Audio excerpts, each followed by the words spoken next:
Hey everybody, Greg Boyer of Bojunkie Media, bojunkie.com. It's time for another podcast. Hope everybody out there is doing well. Thank you all, of course, for tuning in to the Paige Pierce, aka Stitches podcast after Reading the other day.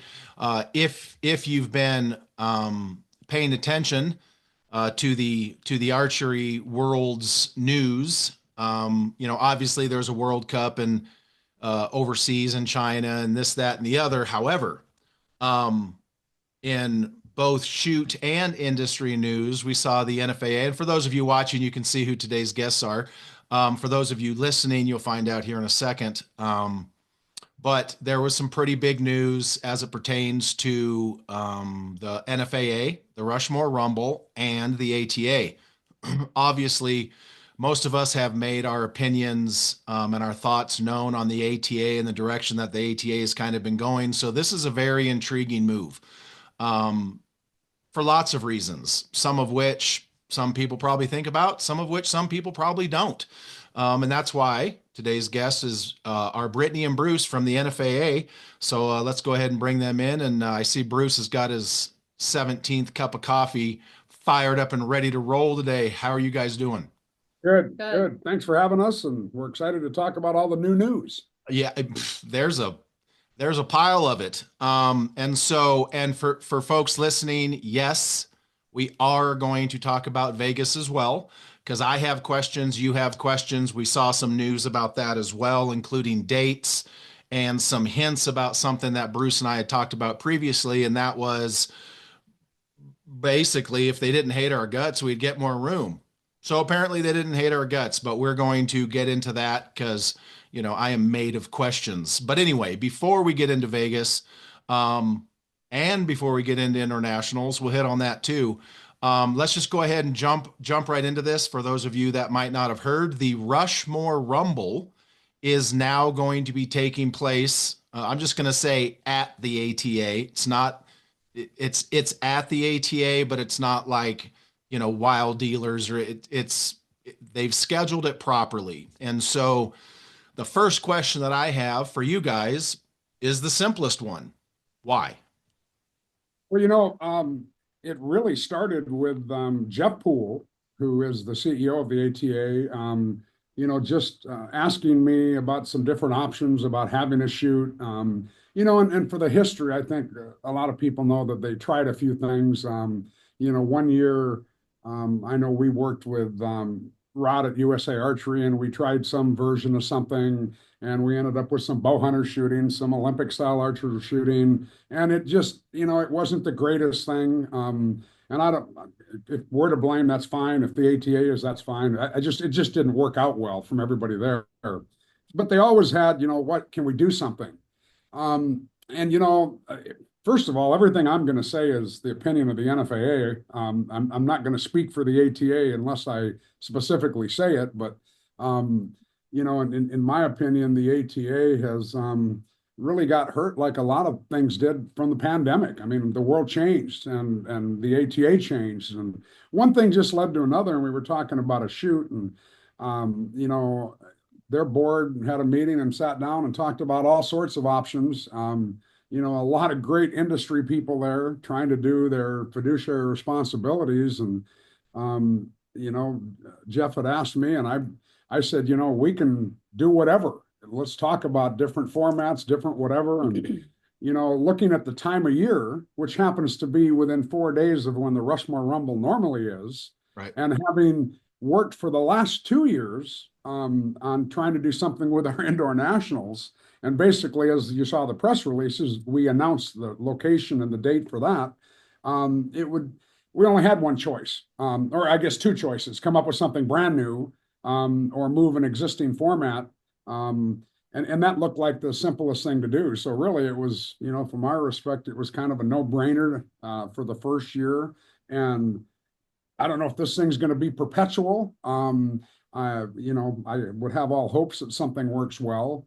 A lot of people said, "Oh my gosh, we got to change the name." Well, that's kind of here nor there. I will say one thing to non-archers and non-NFAA people: Mount Rushmore is our second most symbolic monument in the United States. So I don't think that's a big thing. Right.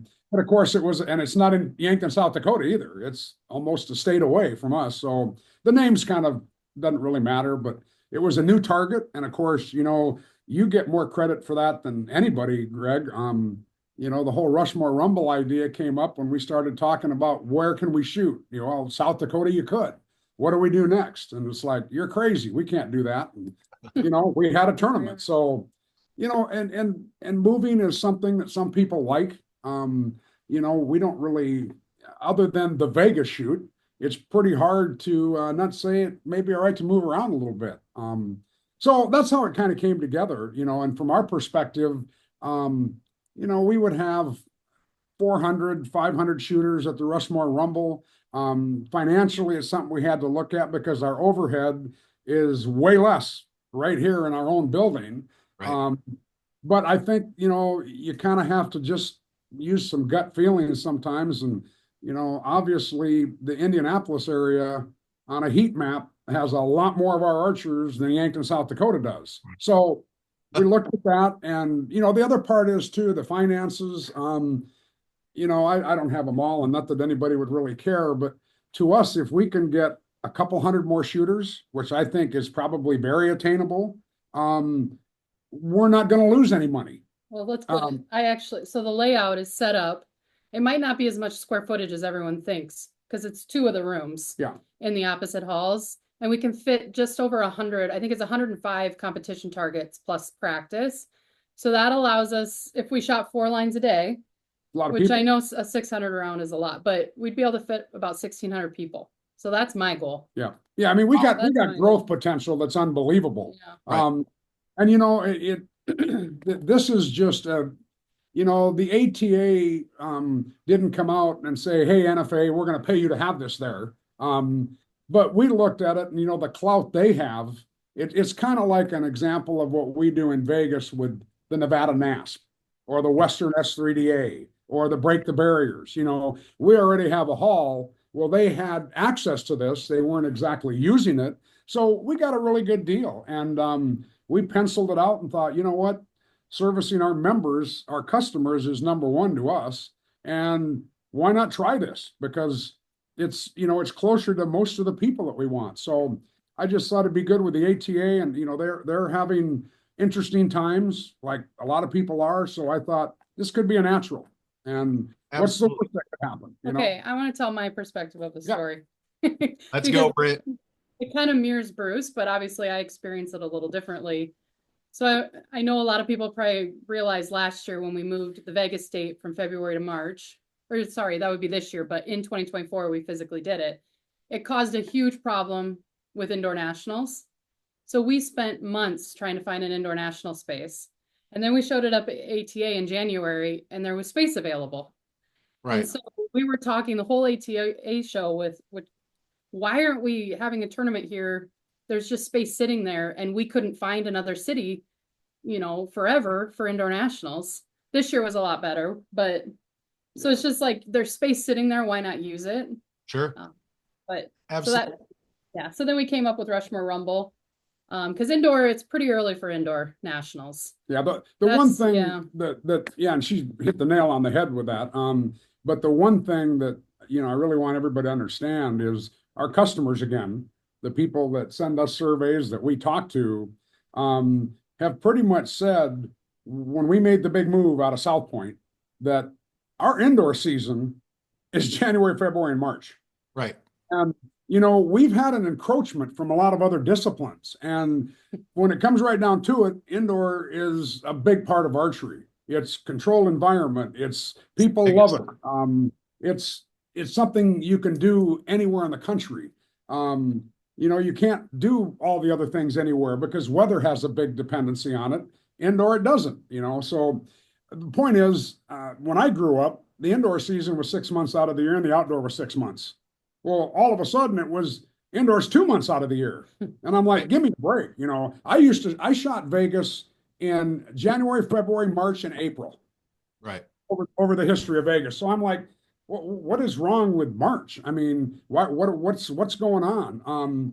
And I think that's just reflective of the comments and concerns we got from people. So we thought, okay, March is going to be, we got to end with the big one. We got to end with Vegas. So it's like, okay, we'll have nationals hopefully somewhere in February. And that's where we started to run into issues. You know, we found a few places very expensive. Well, I think we really got a good lick here with Memphis. So they're very receptive. It's a great venue. You know, for those that know the area, you'll know what's there to offer. But right across the street is the big Bass Pro Shops Pyramid. You know, there's a lot of recreational opportunities, and there's a lot of things to do there. I mean, so and once again, the reason some people said, why didn't we move national with the ATA? Well, my goodness, it would be so early that people wouldn't have any time to get ready. So I think out of respect and looking at our disciplines, I think everybody just needs to go, hey, yeah, maybe it's all right to have indoor be 3 months out of the year, you know, and not 45 days. Right. So that's kind of the theory behind it and how we got to the ATA.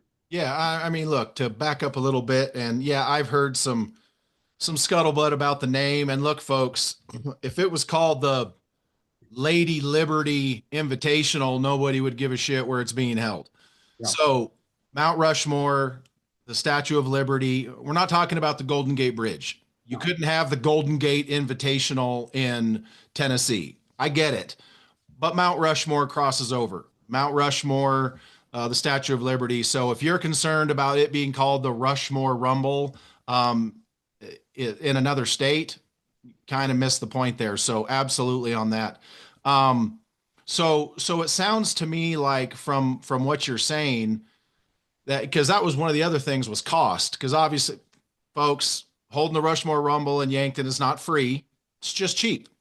And so it sounds to me like the space that the ATA is allotting for you is, I don't know if subletting is the right word, but basically you're not paying, the NFAA is not paying full rate for that space, but it is paying something to have the Rushmore Rumble in the ATA venue, correct? Correct. Yeah. Okay.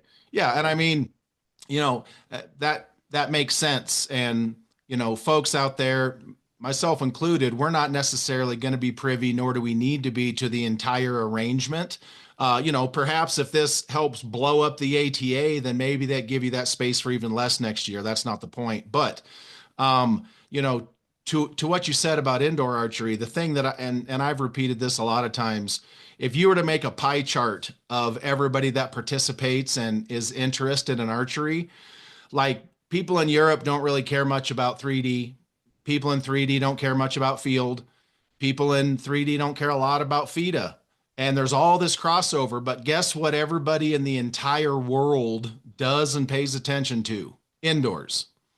Indoor archery is it's folks, you can say what you want, but indoor archery is by far, it's not even close. Indoor archery is king. It's king by number of participants, and it's king by number of viewers. And anyone who's been in media, I mean, I've watched it. You can literally look at where your views are coming from. And when you put on an indoor tournament and you promote it and put it out there, more people watch it than anything. That's just the nature of the beast. There's several reasons, Greg, as I mentioned, probably what most people want to watch, of course, are the top shooters in the world. And as I quickly said it, a controlled environment, you can't have a more proving grounds of who the best archer is than with a controlled environment. Then you add like the kids to it, which is a huge part of it. They do it in schools. They do it, all over in ranges. There's getting to be more and more. And, it's something they can do. The other thing that we kind of overlook a lot is literally the time of the year. I mean, half of the country, January, February, and March, you're not going to shoot outside. And so the point is that's where your real big numbers come from. So, and then of course, all of that, and I still look at it the best way I can, which is the 6,000 people that come and shoot at Vegas are customers. I mean, they're coming and we're not some organization where you have to come and do this. They're coming because of the camaraderie, because of Vegas, because it's family, because of gambling, whatever the reasons are, and it all comes together. So it's a great part of the whole archery world. Right. Well, I mean, and look, let's be honest here about indoors. For those of you that don't know, Bruce Cole owns himself a very nice archery shop in Yankton, South Dakota. About, I don't know if I could shoot an arrow from your shop to the NFAA center, maybe twice. It's not very far, folks. But his archery shop still has a 20-yard indoor range. And that is what makes indoor archery, in my opinion, one of the main things is that most, not all, but most archery shops have 20 yards. And that's where people shoot more than anything else in the world. Bruce's shop has a 20-yard range, and the NFAA Easton Center is just right down the road. So having a 20-yard range in a shop is kind of standard operating procedure. So no, I'm all about it. So Where that really came out was the pandemic. right. We when everything hit, and we all remember the history, put it chronologically, when we were in Vegas that year, which was our biggest at that time again, and I was hearing our president stop all the flights to China, and I was hearing all this stuff happening. I was going, well, we made it through Vegas, maybe. And then I was like, wait a minute, 3 weeks we have Louisville. And of course, Louisville never happened. But when, and these guys between Brittany and Erica and all of our headquarters staff, I mean, we pulled off what actually was our biggest national ever indoor. Right. And we interacted, and, we reactivated a bunch of those indoor ranges. And what's cool about that, it's obvious that indoor is one of the only, in fact, it is the only discipline in archery that you can compare to a major sport. I mean, when you go and talk to when my kid talks to his cousin in Florida and they talk about playing basketball, guess what? They're all the same size court. They're all the same rim. They're all the same net. Yep. When you talk about archery, indoor is the only one that's, oh yeah, it's 20 yards or 18 meters, and it's a couple different target colors, but they know what to compare. Yeah. Well, they could go shoot these things in any range they wanted to that signed up and got inspected. We had it was several hundred, A couple hundred. Yeah, it was a couple hundred places across the country that hosted these. So, it worked great. So yeah, that by far indoor, there's no doubt about it. 100%. So let's talk about kind of the scheduling of this. And look, folks, I understand if you've never been to ATA, you've never been to ATA, now might be your chance. But so the first 2 days of the ATA trade show is going to be business to business, dealers, manufacturers in there doing their things. I got to tell you, I'm kind of not disappointed. It's only 2 days for that now. Just throwing that out there. Just throwing that out there. So we have two days of that. And then it transitions into a couple days where the general public can purchase a ticket. No, folks, I don't know how much the tickets are. No, folks, I don't know where to get them. Probably be on the ATA website, but just saying. But I have no idea how much it'll cost to get in. But then it's going to transition to, I believe it's 2 days of general public purchase tickets, correct? Okay. So Wednesday, Thursday would be regular ATA for dealers only. And then Thursday, while that show's going on, we can actually wall off our portion of the hall so that we can be setting up as the show is running on Thursday. And then we open up for official practice Friday, and Friday, Saturday are the dealer days, the consumer days. Okay. So yep. And we're working with ATA now to make sure that anyone shooting our event has access to that trade show as part of the registration fee. That was going to be one of my questions as well. I was going to say, please don't pull modern day kids sports where the parents got to pay all that money for their kids to play, and then they also got to pay to watch. So that's the other part of that, Greg, that's really big.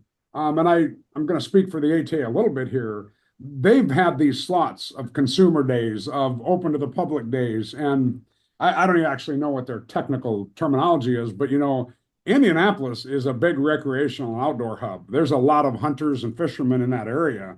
And I think that's one of the things they looked at was, the general public can come in. right. And of course, that's where you got a lot of mixed feelings between those people that have booths at the ATA. And you can understand that. I mean, it's like the auto industry, does Ford Motor Company want to go there when they can't sell a car? Is Right. it worth the value to show their car? And is it then fine that there's dealers there? I mean, there's a lot of things they can open up, and I think they just literally thought outside the box like I would be. So a lot of cool things that can happen there. And one thing to mention too, so I think vendors are, and I don't want to speak for ATA, but I believe that vendors are going to have the option of staying.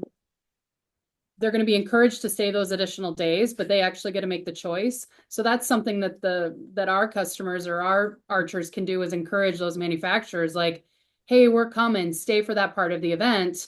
Because what we don't want to have, we want everyone to stay for the entire part of it. So Yeah. I think if you know anyone that's a manufacturer that isn't used to target archery and consumer shows, maybe nudge them a little bit and encourage them to stay the entire time. Yeah, well, and I mean, look, the majority, not all, of course, nothing's absolute, but the majority of people that are going to come shoot the Rushmore Rumble are going to be hunters. So, I mean, that part goes without saying. And so let's talk about this for a second. So Wednesday, Thursday is going to be the business to business typical ATA. On Thursday, you'll start to be able to, partition off this side, start setting up the shoot. Friday and Saturday is the open to the public, buy a ticket, come into the show. Official practice is Friday, and then some rounds on Friday, and then the Rushmore Rumble will finish and have all of its matches on Saturday and conclude Saturday evening, correct? Oh, we're actually concluding Sunday. Yeah. Okay, it's okay. Yep. So Friday, Saturday is qualification shooting, and then Sunday it concludes. Yeah. And I guess too, that kind of depends on just how we do it in Yankton. If we have 1,500 people, we may have to move a line to Friday for Right. qualification, just because it's that long double round. So Okay. And so like I don't have a map of it, but for those that have been to the ATA or those that haven't, just imagine a huge room that has these giant walls that you can literally partition things off. So if a vendor, pick one, is there for the ATA show and they're all the way on the other side of the building, the room, and they're there for the first 2 days, but they plan to stay for the Rushmore Rumble as well, how are you guys in the ATA going to facilitate what we could call shrinkage? So I mean, we already know not every ground blind companies and not every company is going to stay for the Rushmore Rumble part of the trade show. We know this. So how are you guys going to handle it if a X company who's on the other side of the building wants to stay for that show, but when it comes time for the Rushmore Rumble part of it, they're all the way across the room with a bunch of space in between them? Are you guys going to kind of reconfigure to get the trade show centralized around the shoot once the regular part's over? I'll let Brittany answer that. But actually, none of the above. So what in our conversations with ATA, the people that are staying the entire time are going to get first priority of some of those best spots closest to the movement. And anyone that's not staying will be in a portion that can be walled off. Okay, that actually makes sense. So basically what, if there's XYZ companies that are in hall, I don't even know if it's like Right. J way at the end, they'll just wall that off after that. They'll tear down and the rest of the show will stay open. Okay, so the answer is yes, you're just doing it ahead of time. Very smart. And ATA is facilitating the whole trade show. So we're just kind of working with them to hopefully try and get a few of our regular vendors back and do what we can to kind of grow that as well. And so look, I have a bunch of questions that would probably be best suited for Jeff, not you guys. So I'm not going to ask a bunch of questions about the ATA that you're just going to go, I don't know, or answer. or you just can't answer for legal reasons. So I'm totally cool with that. And so one of the big things about the NFAA trade shows is a customer's ability to purchase. And so, historically, not that it's always been adhered to, but selling product at the ATA, the last day, selling product at the ATA has generally been frowned upon. How are you guys going to navigate that after the business to business part, when the ATA transitions to the customers, and as it pertains to you guys, what can customers or the people attending expect when it comes to any purchasing of product during the Rushmore Rumble at the ATA? Well, I think basically that's already answered, Greg, just in the name. Now, once again, I would want to confirm it with Jeff and ATA, but the whole idea of having a consumer show, I believe that means that people can not only come in, but they can buy some stuff. I'm assuming that at this point, that's really their call. Right. I know that the last day, those people that are there, I mean, I think there'll be some of that. Right. I think the one thing I would say, it's the Rushmore Rumble and this event. It's definitely not going to be the emphasis for us to have people come and buy stuff.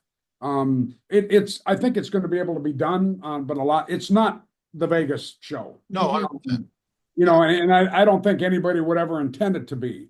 But I think those are some of the things that Brittany is working with them right now that they're working on. But I know there'll be some version or hybrid version of that.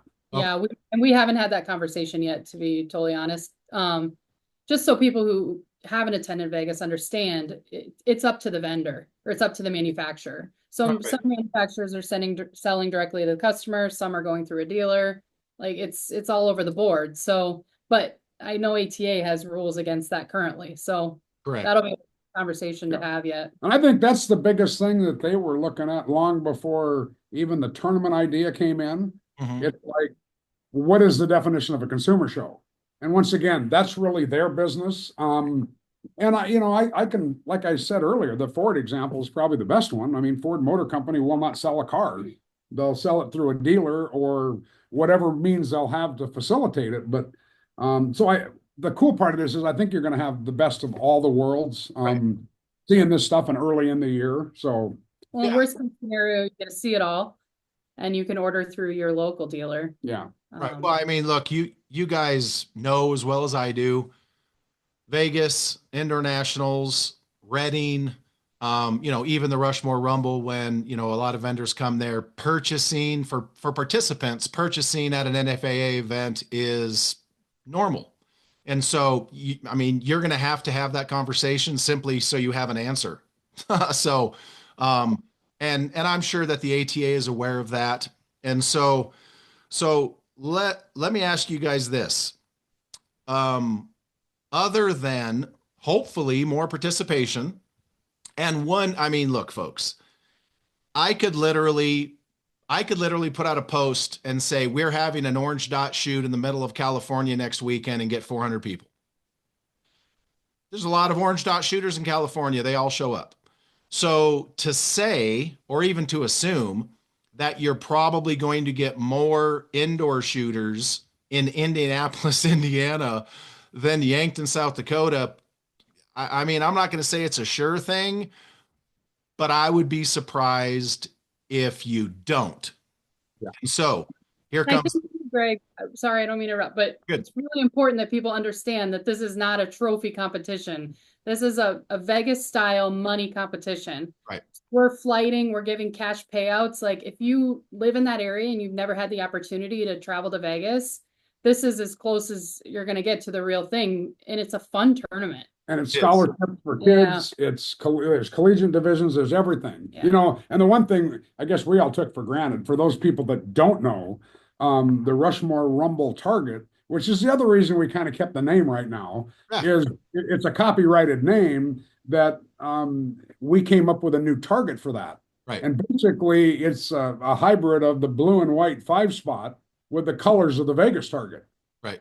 And so instead of shooting 3 arrows per end, first day. We shoot different numbers of those. So it's just something new that, still new to most of the world, but a lot of people really like that target. I like that target, but I definitely think you should keep the name Rushmore Rumble no matter where it goes. That's just my opinion. We'll just make it look like South Dakota in the hall. Yeah.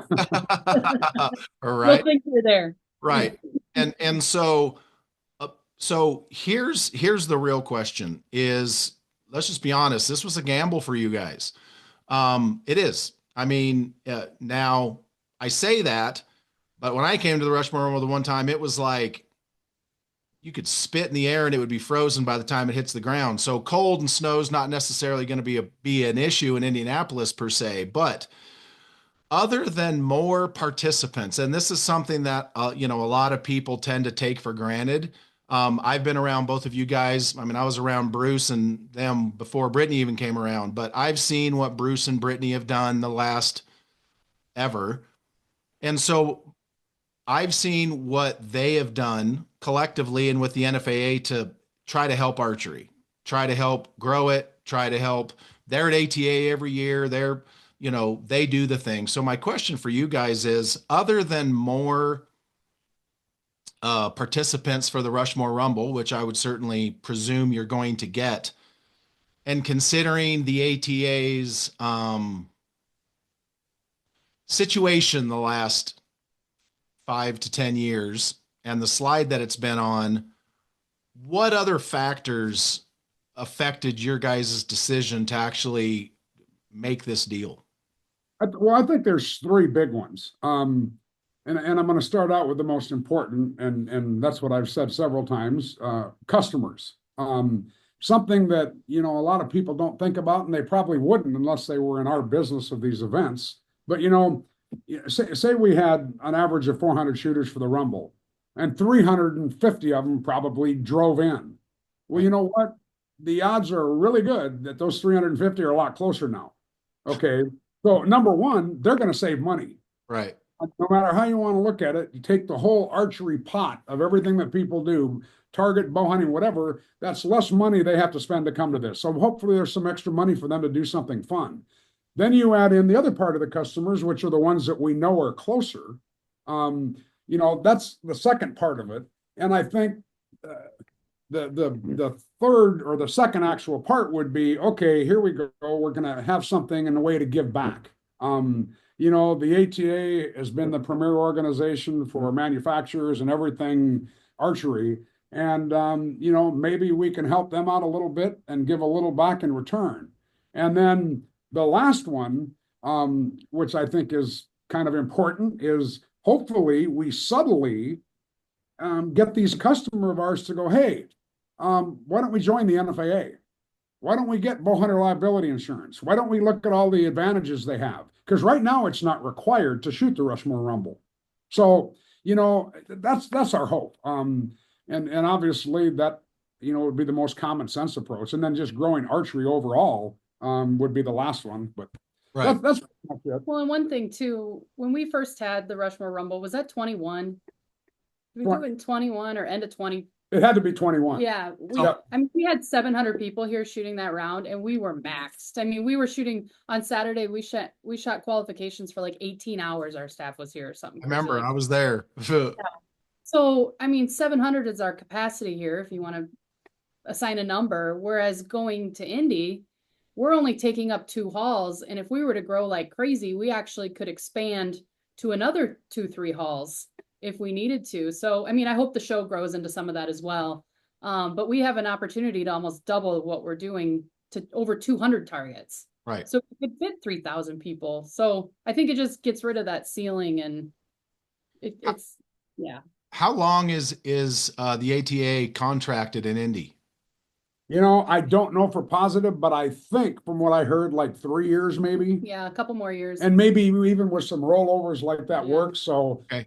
It's multi-years yet. I'm pretty confident of that. Okay. And so look, we've all kind of been somewhat critical, and this is the thing a lot of people don't necessarily, just because I'm critical sometimes of an organization or an entity or the ATA doesn't mean I want them to die a horrible death.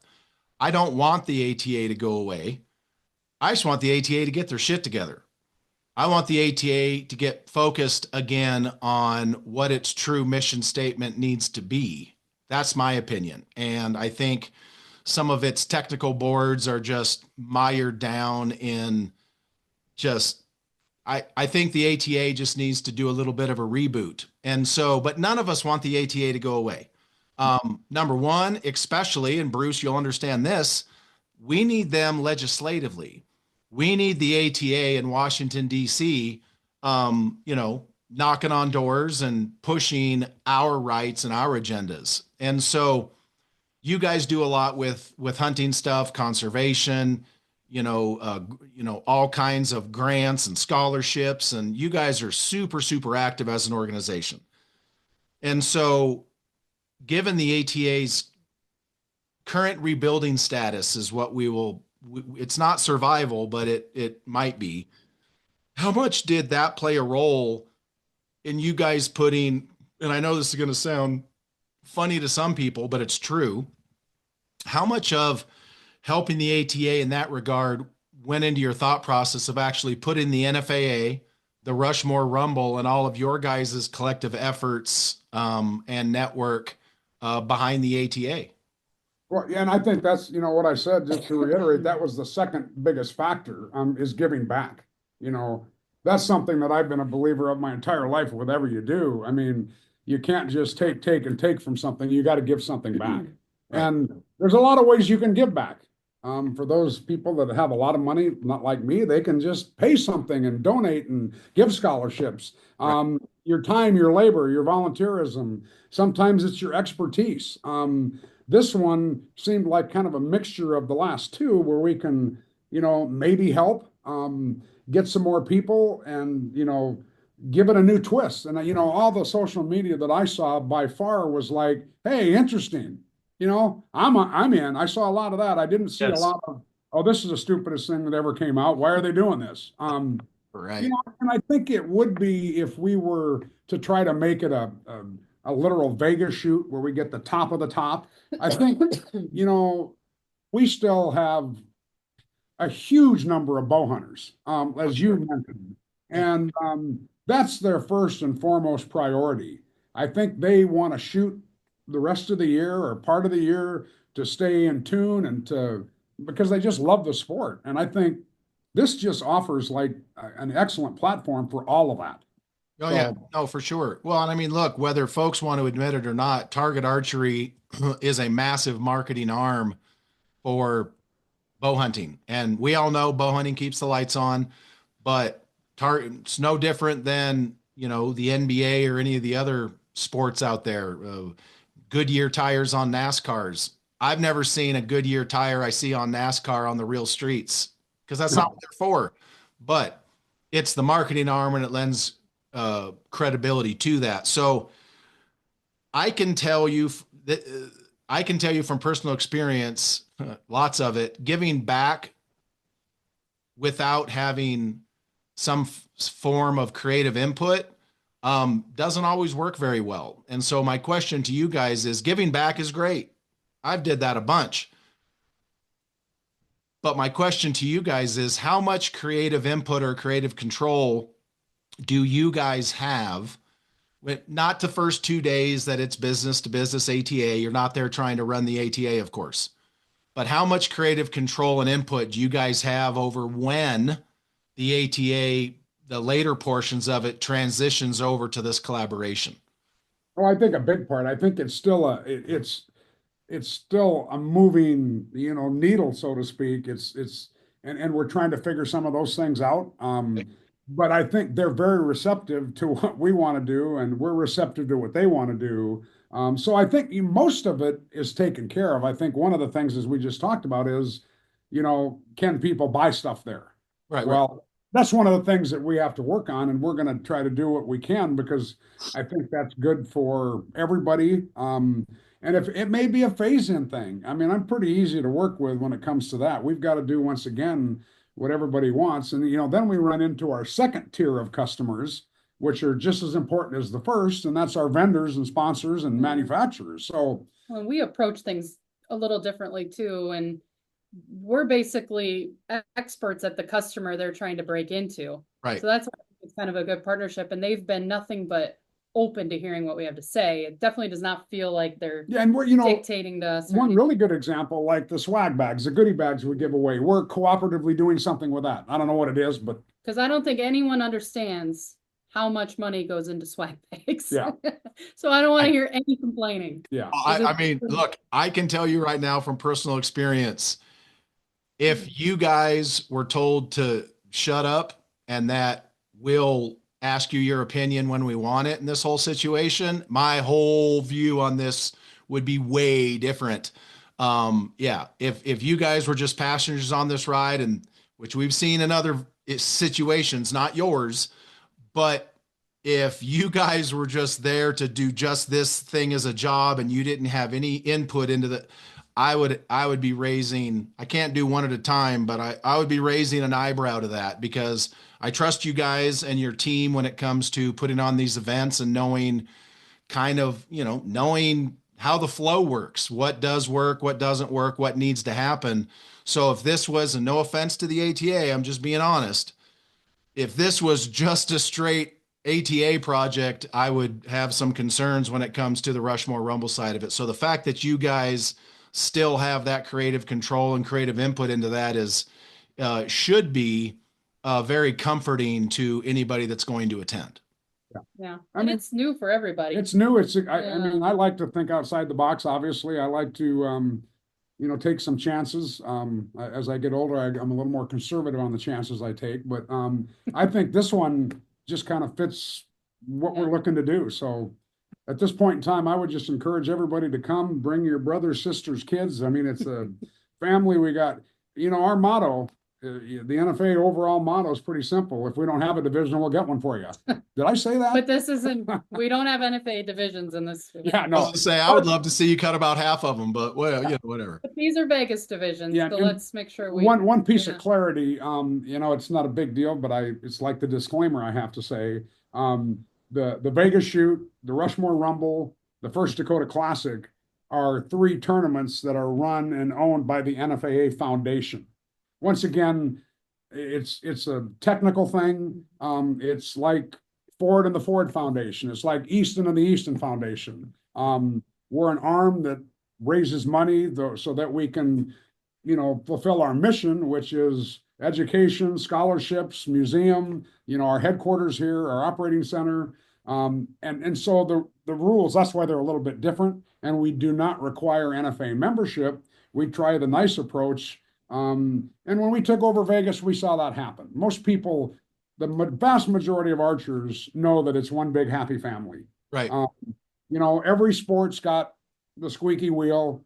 Everybody's got the entitlement people, the expectation people, and right.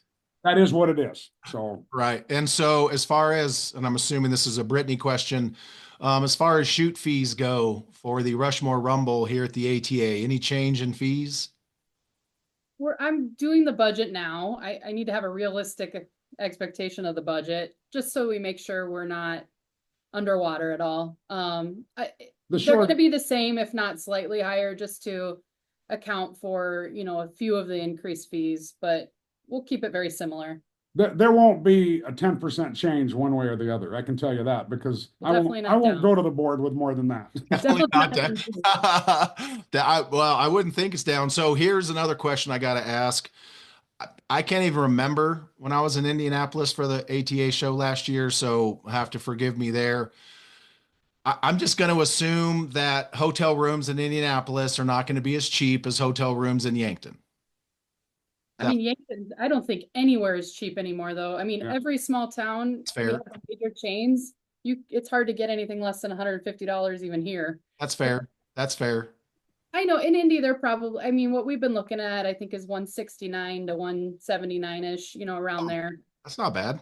You're always going to have a little bit higher price properties, but you don't have to stay there. Yeah, the free enterprise system, man, if they want to drive somewhere, it's, right. It is what it is. So absolutely.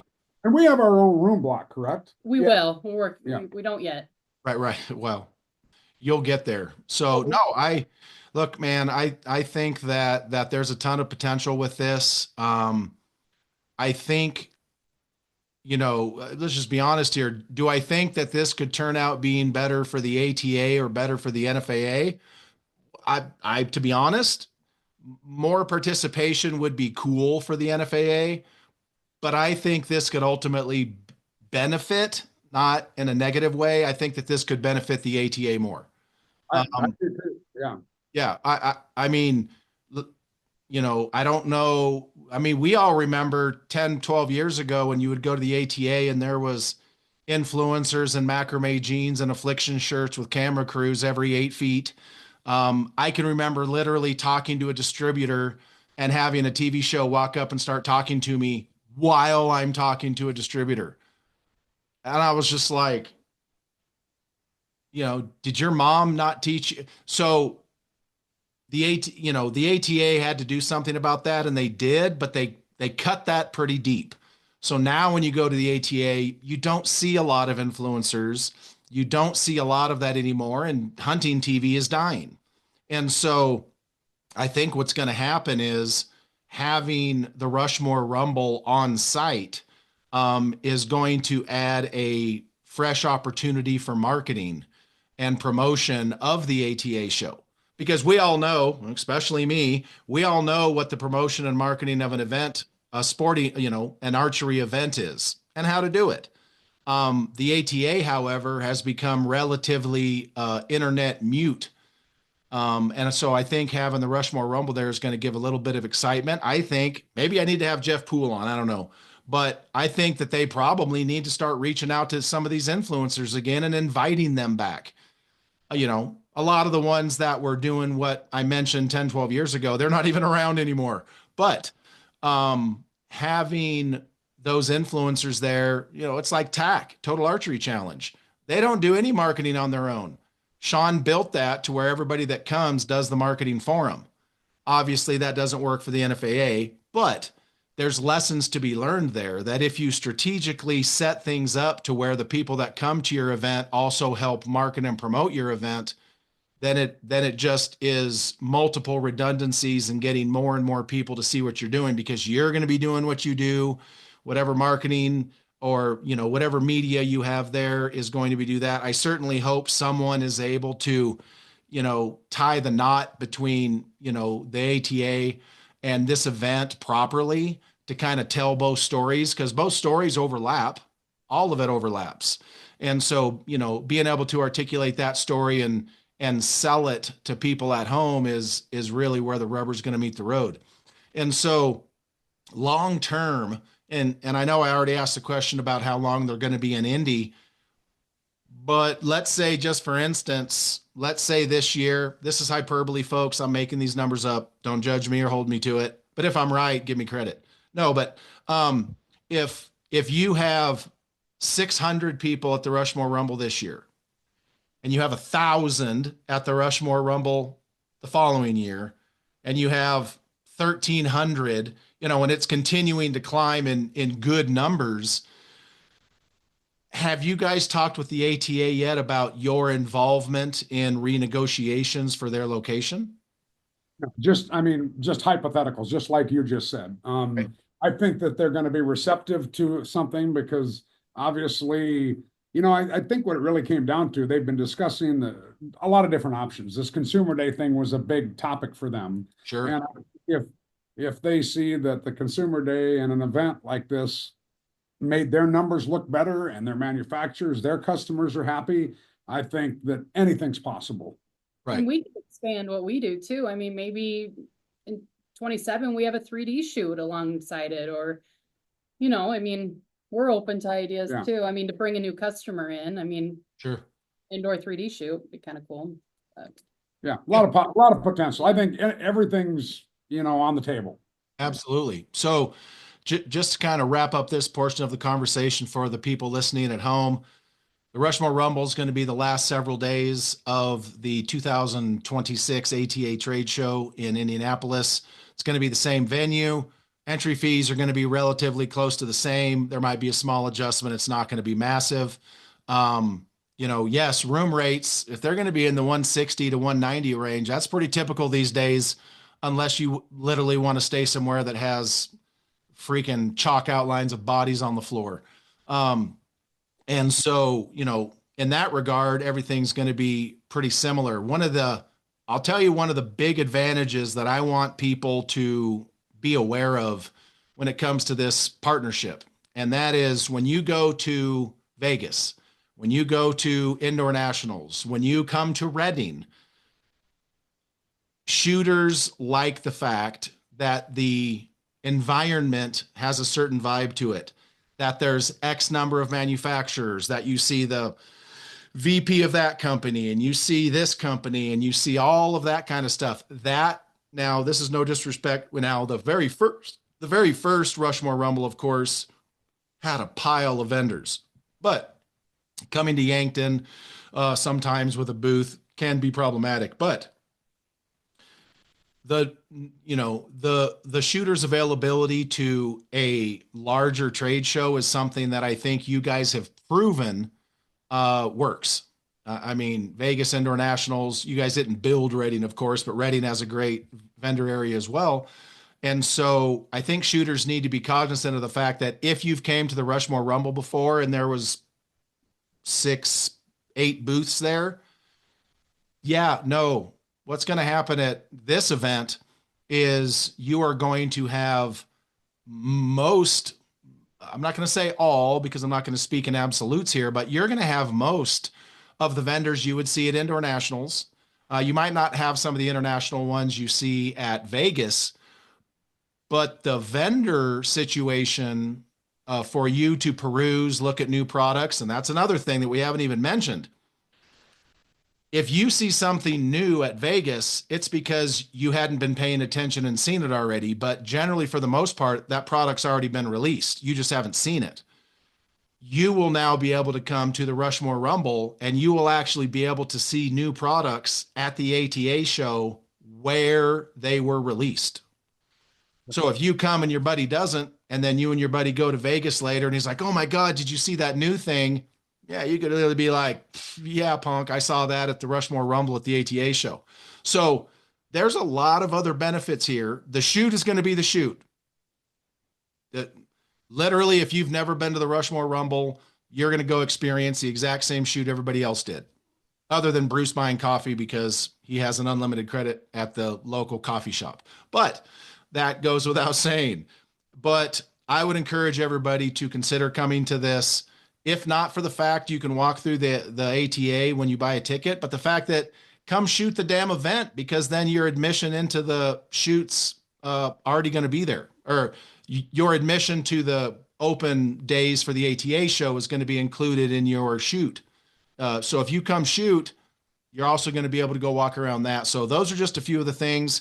Weather. Yankton didn't have the greatest weather that time of year either, but guess what? 700 of us showed up the first time and 400 to 500 showed up every time after. So weather is really not that huge of a factor. That's why it's indoors, like Bruce said. So super excited about this. I think it was a good decision for you guys to pull this off. Congratulations. I don't know how long it was in the mix. The more I have questions I can't ask you, the more I'm probably going to need to call Jeff Poole. But anyway, I can't speak for Jeff, but I would think that Jeff would be more than happy to get on and talk about this, because obviously, his responsibility is the ATA show, and I think there's a lot of good he could do there. So absolutely.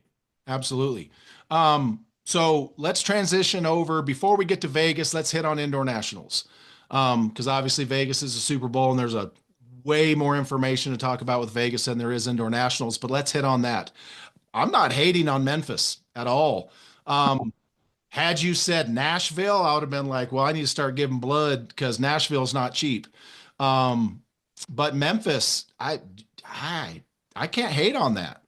Yeah, and we when Brittany was doing all our due diligence, back with the major switch of Vegas and then the Indoor National time frame, we searched everywhere. And once again, it's funny because you hear a lot of people go, oh, well, there's this building here. Well, sometimes that works out, and we hear some stuff, but most people just don't really understand the logistics of what it takes. And Nationals is, our second biggest event. It's so yeah, we looked at the area, what looked good. We have to consider, the decorators, and for those that don't know that, that's the people that set everything up for us. The venue itself, proximity to food, restaurants, what there is in the city, airfare, how many, drive, parking, you know what it is. So yeah, Memphis came along and, I know one of the things you'll ask, so I'll say it right off the bat. We have Memphis for 1 year, Okay. and we have some really good potentials for the next 3 years after that. So In Memphis. that's what I can tell you about that for now. But yeah, Memphis is going to be, I think, really cool. Well, and we have to decide too on our exact time frame we want. Because Okay. Vegas is going to go back to its original, date pattern after 26. So then we just have to decide, we have to make the decision. Do we want it to be February again? Do we want it late March? Like, it's just a lot to. Right. Well, I think Memphis is, I mean, if you're gonna put me personally, and we are gonna get to Vegas, of course, but I think looking at the calendar, what you guys did, rolling Vegas back to where it's the first couple weeks in March, I think that's going to be a winner.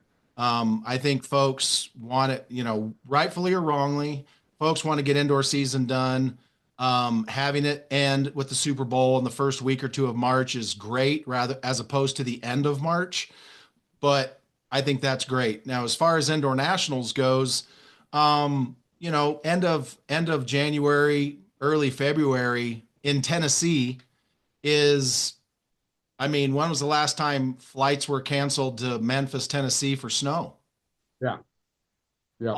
I'll wait for the answer. I don't know if there will be one, but Unfortunately, all the other sports might feel that way about Memphis too. So that's fun because that's a great time for a volleyball tournament or a wrestling tournament. And so we have a lot of competition. Like we don't live in this little archery bubble, right. there's a whole world outside of what we do.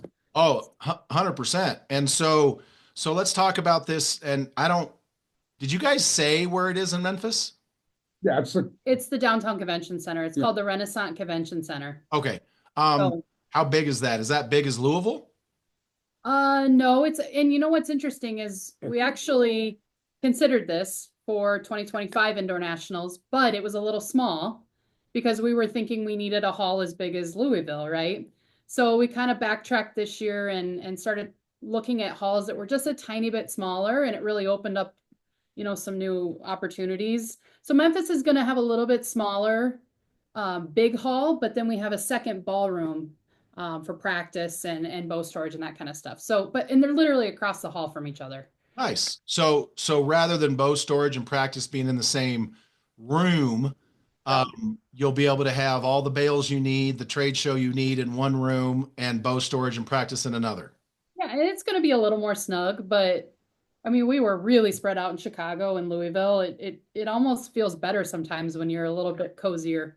Right. Well, I mean, I didn't make it to Chicago last year, not because of any reason other than life, but yeah, the last several years that we were in Louisville, you could definitely stretch out a bit. So having something a little smaller is probably not going to be bad whatsoever. And it lowers the price. It makes it more affordable.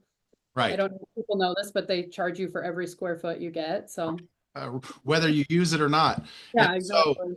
So comparing, not that you need to say the numbers, of course, but comparing what the NFAA had to pay to rent the facility in Louisville, how does, maybe percentages, how does the cost of the facility in Memphis compare? Well, the real answer to that, Greg, the actual venue is only part of that equation.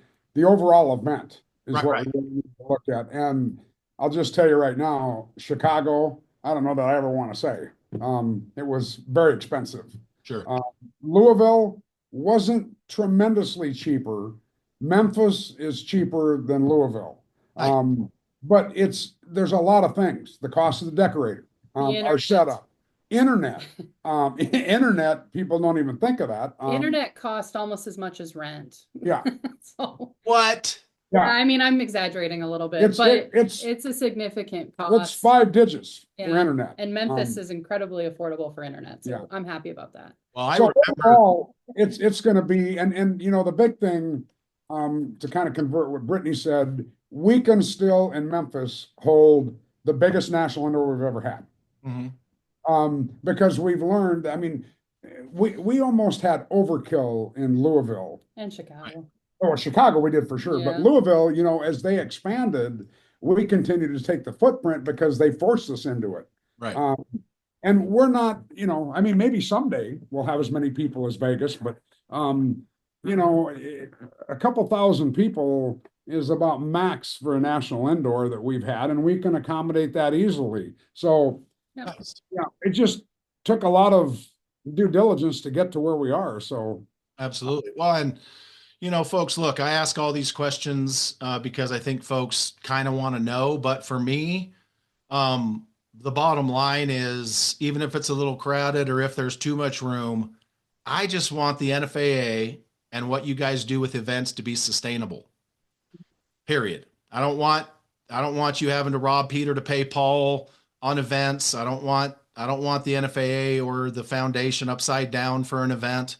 I just want it to be sustainable.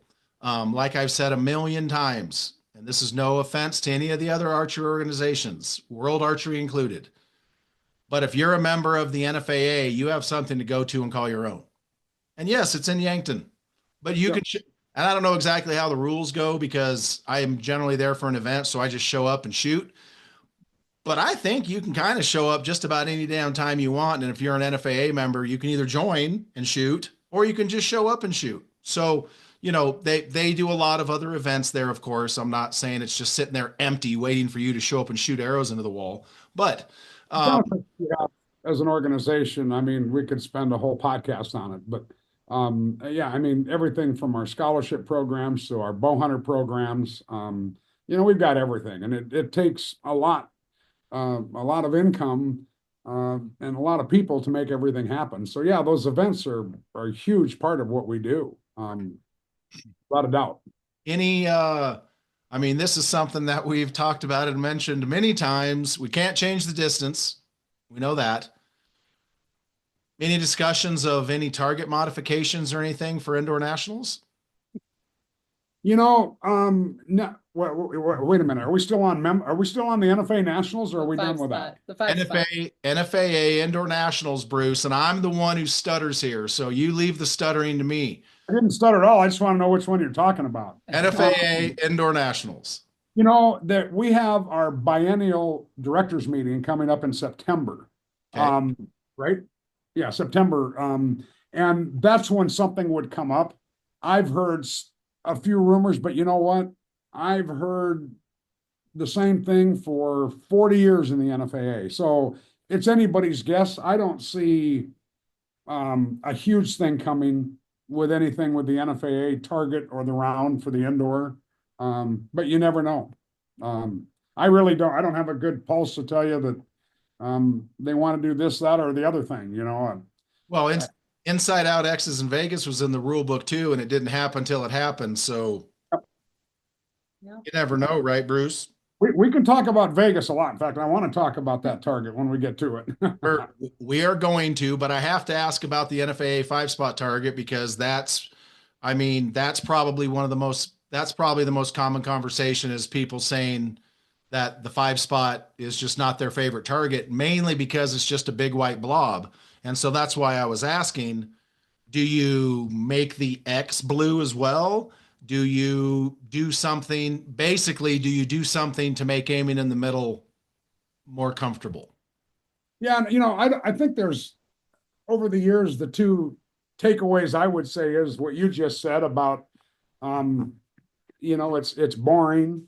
And then I get into the comments like it's like boot camp. It's like the hardest round there is. It's long. It's whatever. And you know, it seems like it always comes out with the yeah, but and it kind of reminds me of, you know, when they get started and they, you know, when somebody shoots and you think about it, there's 300 points available, right? And they shoot a 260 the first time, and then it's a 290, then pretty soon it's a 299, and it's like, wait a minute, this last point is like, why is it taking a year? Right. And then they jump into the X's. You know, and it's the discipline we have there and the diversity of the groups is really hard to wave a wand and say one target's good for everybody. So I think that's more of what you're getting at. And I think, you know, there's probably some potential ways to look at a change, but the big thing is to always remember is that NFAA is the ideas of its members. So if you have a good idea, yeah, send it to your, I mean, I'd say just send it directly to headquarters. We keep all of that stuff.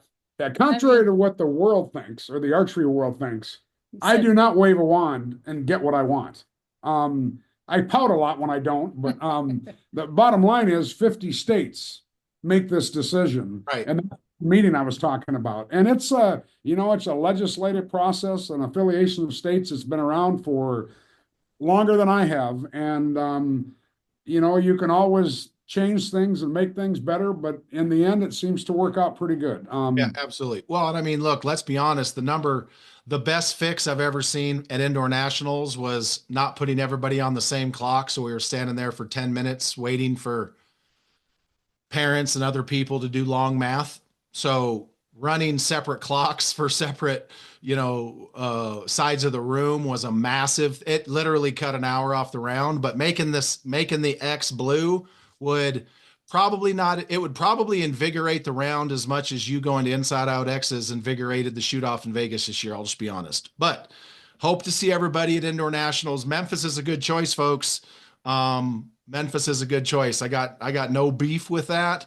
I might actually be able to bring shorts to indoor nationals for the first time, which would be stellar for me. So, all right, indoor nationals.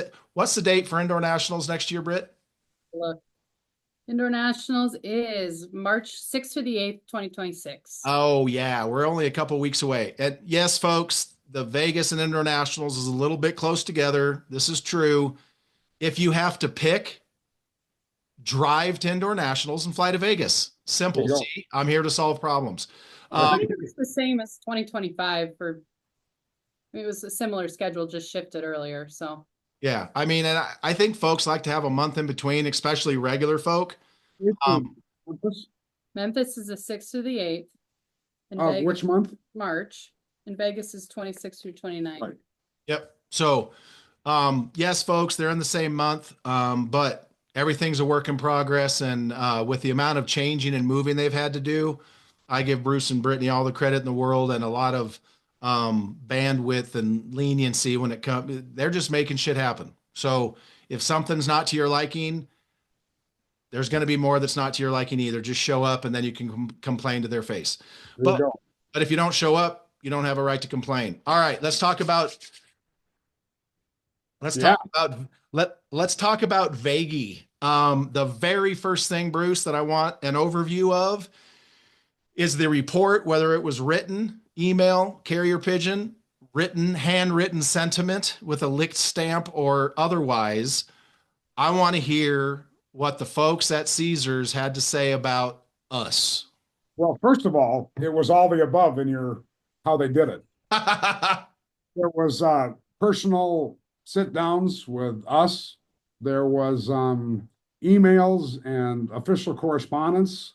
There was videos of damage that the archers did. There were reports of where we did really well and where we did really bad. Overall, I can say that for the first year, I'm very happy. It was an incredible change, and without a doubt. And I can tell you, what you've said many times about sometimes the archery industry is its worst enemy. I think that's typical with a lot of sports and other entities. Now that we were able to let the cat out of the bag, so to speak, hopefully people are understanding what's going on. So, to answer your first question, they were happier than I expected. They understand they are a huge corporation. Right. They don't always talk to each other. Yeah. And they do this year round. Yeah. And when we get to it, it's deciphering everything. But the bottom line is when they go, great, here's the contract. We're moving on now. That's the ultimate, okay, you passed the test. Right. There's a lot of things into the future, and a lot of, I think people, once again, just don't understand. We couldn't even announce future dates until year one was done. Right. Now that we're looking at it, some people are like, wait a minute, why isn't the same date? Why is 26 a week later and 27 the end of March? Well, it's real obvious. They have other events. We have other considerations. And now we're actually in the expansion process. So, you know, and I think, so let me just recap the Vegas we just got done with, 25. You know, overall, we had to operate in two basic shooting rooms, one in Horseshoe and one in Paris. Yes. I couldn't say that, oh, guess what? Next year we have another one in Planet Hollywood. Right. Because I didn't know it yet. Right. So if you can just take that for what it's worth, the problems, the majority of the problems that we saw, that we knew were going to happen to some extent, the customers felt were real obvious. Bow storage, practice. Well, it doesn't take a rocket scientist to figure out when you add another room like Horseshoe, that's all taken care of. Right. We have bow storage, ample room. We have practice areas. We have all that. So that's kind of gone. The other part that we had to deal with was a decorator that had never been there for our event. And, you know, in financial terms, I can tell you this. This is the easiest way to say it.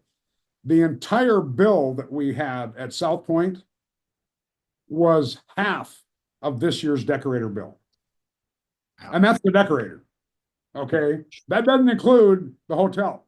That doesn't include food and beverage. That doesn't include all the stuff. So a big change. You know, and a lot of the comments to come out of this year too, I can remember some very specific ones like, you know, oh yeah, bullshit. They know what the fire marshal is going to do ahead of time. Well, let me tell you a little story. If somebody has that expertise, call my number. It's in the Archery magazine. My cell phone number's there all the time because you have no clue what you're talking about. The fire marshal walked into our facility and we actually go through a process that it's 12 hours. 12 hours prior to the start of our event, Caesars can say you're shut down. Due to the fire marshal's whatever. Well, guess what? The fire marshal walked in, happened to be from Lansing, Michigan. He was 63 years old and he grew up bow hunting. And he walked in and said, yeah, what's wrong with those targets? And all of a sudden, every lane in our entire process changed because we could add what we had originally wanted, but they said we couldn't do. So you can't do that stuff ahead of time. People that think they know that, it's not possible. So, right. You know, it's just, so the rest of it into this year, you know, another big thing that we looked at and we knew it was going to happen was where I think you probably spent most of your time, which would have been in the trade show and watching where the championships were shooting. Yes. Well, guess what? We couldn't bring bleachers in. We knew it ahead of time. Once again, the third room now is going to alleviate all those problems. And you know, there's no way to explain that to people. You can't say all these things I'm telling you now. So it's not like we were like totally brain dead and went into a new facility and just thought, yeah, it'll work out. Right. You know, we addressed them the best we could. Yep. If you notice the glass separators that we had from the shooting and the trade show in the first room of Horseshoe, that was put in because the fire marshal required it with the way we had to turn. We were going to shoot in a whole different direction. Right. They walked in and said, oh, you could have done that. And we've already spent that glass that we had to put in. I'm afraid to even tell people what it costs. And next year you might get a different one that makes and you're kind of at their mercy. But now, once we have a last year's or a previous year's CAD drawing, we have a lot more muscle, a lot more weight. So, right.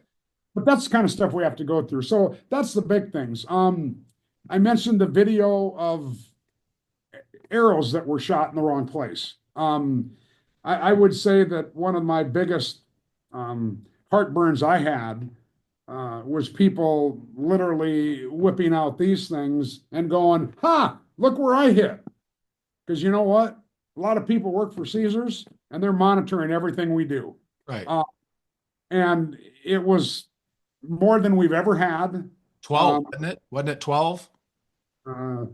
Yes. Yeah. It was 12. And, you know, just as an FYI to people, you can't, Greg, you and I could go and fix those things for $100. Oh, we could. Yeah. And guess what? We'd have a little bit of whatever, putty and filler or whatever. Yeah. Well, they happen to have pretty fancy wallpaper. And guess what? It gets fixed in the whole area. Mm-hmm. That little episode, half of a new car. I mean, it's $20,000-$30,000 to fix things that were probably somewhat preventable. And we have to look at that too, because I don't know exactly where everyone was, but I can tell you that some issues with drying your bow now may have to be adjusted for real. Right. Or some pretty good liability releases signed to where you're going to pay for it. And if it was our fault, if we didn't have netting where it should be, we'll address that too. But that kind of stuff is kind of bad, but right. Okay, so just to back up for a second, so let's talk about rooms. So for those of you that came on the one side, on the Paris side, that's where the amateurs were. It was a gigantic hall, gigantic. That's where all the amateurs were, and then there was some bow storage and practice across the hallway, relatively small. And then you would walk. I mean, it took me less time to walk from one to the other than it did to walk from my room in South Point to get a coffee and then go to the show. So, I didn't really care about the walk. It's not that bad. But then you walk to the Horseshoe and you would go left to go to some practice rooms upstairs. Do we still have those? Yes. We still have everything. It's just we have a lot of decisions and thinking through things that we have everything we had this year for next year, plus an entire event center in Planet Hollywood. Okay, so that was what I was getting to. So where the booths were this year in both of those rooms, we still have those. Yep. We still have where the amateurs were with the stuff across there. We still have the two upstairs. And then now we have another. So compared to the amateur hall in the Paris, how big is this room in Planet Hollywood? It's a little bit bigger than than both of the rooms for the championship. I don't know exactly. I would say it's a good size. It's very similar to all the shooting we had in Horseshoe. Mm-hmm. Okay. Okay. I don't want to tell you square footage because that means nothing because of the way we shoot. But right, so considerably bigger. So both rooms where all the vendors were and the pro shot championship shot is approximately about the size of the room we now have in the Horseshoe. Yeah, just correct. The shooting. Yep. Okay. Correct. So, Brittany, here comes the question because I'm assuming this is a you thing. Where are you going to put everybody next year? Where are the vendors going to be next year? How are you going to, because with that kind of separation, in all fairness to everybody, is a little bit different than the kind of separation between the Paris and Horseshoe. So going to Planet Hollywood is kind of a different deal there. It's not a mile away, folks. It's not even a block away. It's literally, it's attached, but I don't think there's breezeways. There could be. I didn't find them. So do you have any idea where the booths and the pros are going to shoot, etc.? Yeah. Well, yeah, I mean, but here's what we're going to tell you. I'm going to talk right over Brittany here. Shocker. We want a bunch of feedback because we have a lot of options. Okay. And the one that I've heard the most from the people that have been in my little circle have been, hey, you've got 3 halls. Let's do championship in one, flights in one, and the kids in the other. Well, it may work. I haven't even got that far. But once again, we'll have to do it based upon how they fit. Right. But one of the best ones that I heard, and it kind of makes sense, is the Paris ballroom is huge. Mm-hmm. Giant. And we didn't use almost 2/5 of it because of the fire marshal. Yeah. So. Oh, really? Yeah, that was when you first walked in. It's when we had the kids' party. It was that big area where they had the dance and stuff. It was a huge area. But my point is, that's one of those, and we haven't penciled it out. But where we could have shooting down both sides, and literally the entire trade show down the middle. Now that's the one that the lighting in that room was a little bit dark, was it not? No, that's that unfortunate convention lighting. Okay. Where, yeah, I heard some of that, but that's because they had good lighting in the other ones. I Right. can tell you right now that the lighting on the lumen meter was better than anything we had at South Point. So, rooms are going to be different. The targets are going to be different. And we don't know yet. That's the Okay. real answer. Yeah, but the point is, everybody can go to our email and our website, and I want to hear comments. You want to call me? My phone number's in the magazine, but we want to hear what people think. And of course, this is one of those that we have to figure out between the vendors, the shooters, everybody, to see what's going to work best. So the good part is, Greg, there's not even any more to talk about with that because we don't know. Well, and As far as where we're going to shoot. here's something too, is we did send out a survey post Vegas and we only had about, I don't know, not even 1/3 of the people take it. So if you could shoot us an email at info@nfausa.com, we can send you the survey link because that really helps kind of aggregate the data and that way we can. Yeah. Well, I'm still of the opinion that the trade show for the vendors and stuff should be where the amateurs are. It's just my opinion. I'm sure there's some pros that are like, oh, I'll have to walk all the way. Yeah, you will. Shut your mouth. You're not spending. But don't forget the other thing.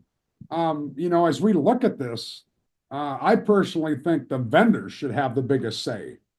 Oh yeah, for sure. I think where they were, and I think they have to sit down and go, okay, this thing's huge. We can't all be. There's not 100 shooters here. There's 5,000 or 4,000 Vegas shooters and 2,000 other shooters. Do we want to be exposed to the most people? Right. There's one thing about it. I personally don't believe we could be in that Caesars properties. We could be a half mile away and everybody's going to go to that trade show. Right. Now, are they going to go as often? I would say yes. But it's not, once again, the Planet Hollywood thing. And somebody said, oh my God, are you kidding me? We had to cross Las Vegas Boulevard. Well, if they crossed Las Vegas Boulevard, they did not go to Planet Hollywood. No, they did not. No, they did not. All that you cross there is that's where the valet drops off. Right. You're right. Up the steps and you're in. By the way, there is an enclosed area, and I don't know that we can talk them into letting us use it, but there is a way to get there where you can go around that, but it's actually longer. So it doesn't really help. Yeah. I mean, from a vendor standpoint, and you guys know that I've been doing the vendor thing since ever. I was doing the vendor thing when Bruce and I met. Yep. And so from my standpoint as a vendor, I want to be by the people who are spending the most money. Absolutely. The pros are contractually obligated to come find the booths. Amateurs are not contractually obligated to come spend money. So that's just my opinion. And if someone doesn't like it, email Bruce or call Bruce about it. So I will be very curious. And look, I'm just going to say this straight up honest. Brittany, you need to let me know immediately how you're going to set this thing up, because where I get my hotel will change depending on how you. And we want to have that information out, but we also don't want to do it prematurely. So yeah. And I stayed in the Paris. I had no problem with the Paris. The room was nice. I didn't give a shit about paying $12 for a coffee because it was 50 feet from the elevator. I didn't care about none of that. If you cared about the cost of food in the Paris, get Uber Eats, whatever. That's what we did. Yeah, whatever. And so, all right, Bruce, I want to hear a little bit more about this report from the casino, specifically things we did good and things we did not do good. Obviously, we know there was a large amount of arrows in the wall for one indoor tournament, even if there was 4,000 people. 12 that seems like a lot. We had one guy next to us on the senior line that yeeted one because he hit his trigger coming back. And I'm like, it was, a broken D loop.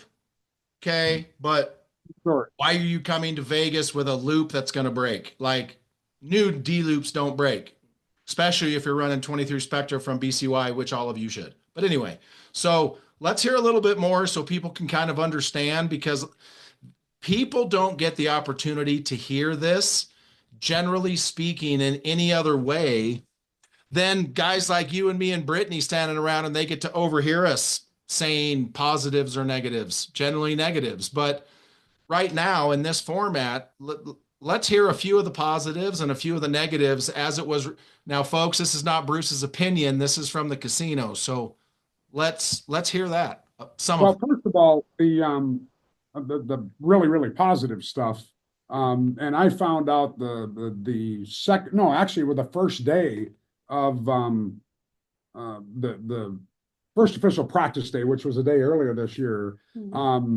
I saw an entourage coming through the right by our registration, and I saw an older guy there, and pretty soon they came up and our people said, "Hey, we want to introduce you to so and so." And this guy says, "Hey, I'm Vice President of Seizures," and he said, "I wanted to come see what was going on."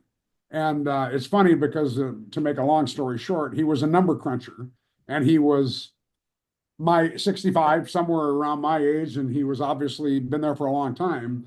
But he said, "Yeah, I was looking last night, and all of a sudden I had to ask all my people, what the hell event do we have going on? Because all these incoming people were coming." And that just shows you the layers of what they have. Right. I mean, and I'm like, man, how did you not know this? And guess what? They don't care what you've done ahead of time, what you've signed up for. When you check in, it's a real deal. Right. You know, and they were like, "Oh my goodness, it's a huge event." And one thing led to another. And then I don't remember where he was from, but you know, archery is always this common denominator where he was like, "Oh yeah, I got a friend that does this." And then I think what really added to it is the head of catering who was with him. When we went into a pre-con meeting, for those of you that don't know what it is, that's a pre-convention meeting, and you meet with the heads of everybody. And that's where I go in and tell them, "Hey, every light's got to be at 100%. You know, temperature's got to be this." Brittany tells them all this, this, and this. But it started out, I said, "Hey, you know what we do, who we are." And I said, "Anybody here have anybody shooting in this?" And the director of catering goes, "You know, my kid in school is doing this NASP thing, and they're coming tomorrow." And I thought, here we go. We got an in. And it was great. He was great help. We had a lot of little things happen, but the point is that they really noticed us. The bow case thing is never going to go away. I can tell you that right now. Some people said, "Oh, they got really lax at the end." They didn't. I'll mark that off my list. Yeah, you mark that off your list.